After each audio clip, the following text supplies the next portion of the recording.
Welcome to my Introduction to the Internet course. I wanted to give you a quick rundown of what this course may look like in learning management systems such as Moodle, which of course is what I'm using here. Moodle is an open source system. It's a great tool. Many educational institutions today use it, and not only in higher education, but in primary, secondary as well. Let's take a look at the course. I'm going to have subsequent videos outlining each module. There are 7 modules total for this course. I'm going to be going over the tools used in each module in those later videos, but right now I want to give you a brief overview of the course as well as what we find on the homepage. Well, first, a little description right here. This is a peer review link. I'd like to have my material peer reviewed always before I publish it whenever possible. It's always good to have outside input on curriculum that you develop. Getting started is an important link for all courses, especially this course, since the targeted audience is students that aren't necessarily experts at the internet. So we want to make sure that they know exactly what they need to do to get started, and so they can become accustomed to using these tools.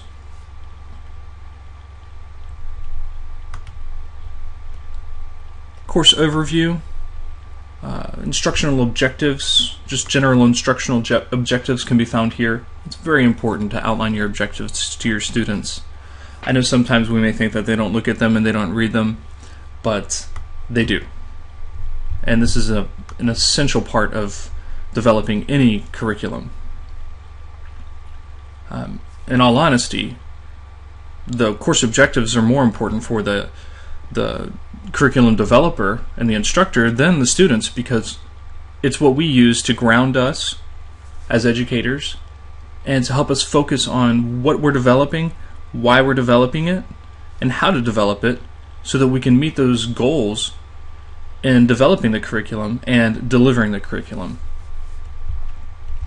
Here's an access for the students, course syllabus,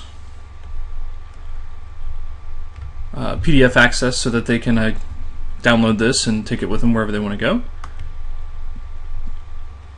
Grading rubrics right here. And I like to put all my rubrics in one place so they can get to everything here and know how they're being graded on each assignment. Now the full course syllabus can be found over here with each module. Some students like to have access to this outside of the learning management system, and that's okay. I like to provide that for them as well. And you can get to the grading rubrics here as well. Other important links. I thought, as a student, what is it that I like to have access to? Of course, the syllabus and the grading rubrics, but also important assignments. Especially research papers.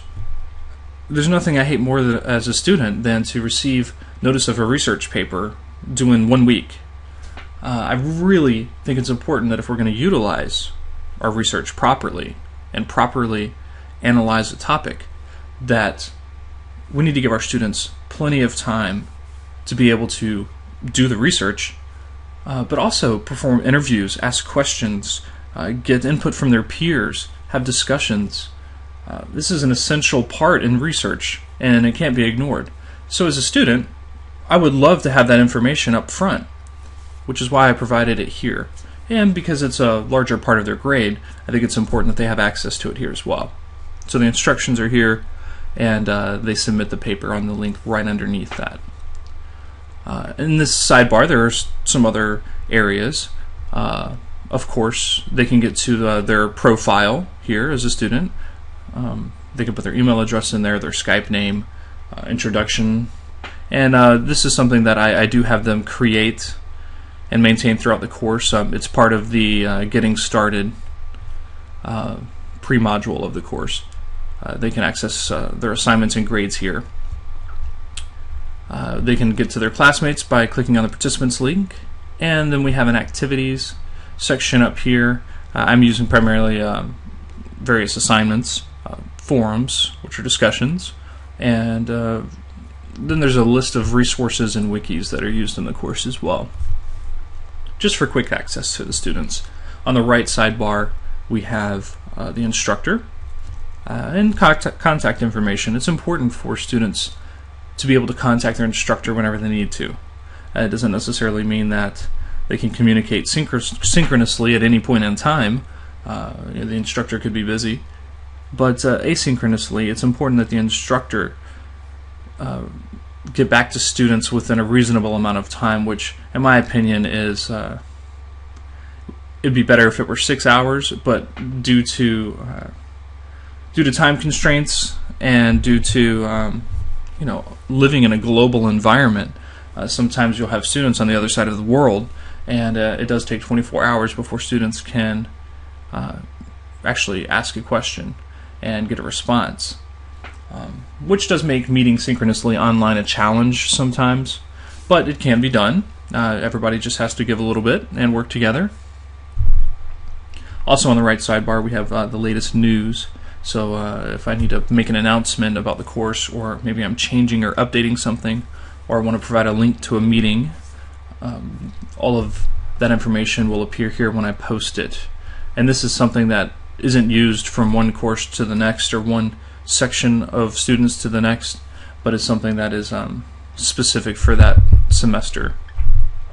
And you can see here the users on the system at any given time. So it's great if you see one of your classmates, maybe you see Bobby over there, and Bobby is in your group for a group project that you're participating in at the moment, and you want to ask him a quick question. Well, you can just do a little text chat with him, or do a video chat by clicking on him, and you know he's online because you see him up here on your list over here. Well, it's a nice little tool. Alright, well, we are going to get started by doing some introductions in a forum, and meet one another and have a little pre-module synchronous meeting, online meeting, and that'll be fun and interesting. In the subsequent videos, we're going to be going over each module, so stay tuned. Thanks a lot.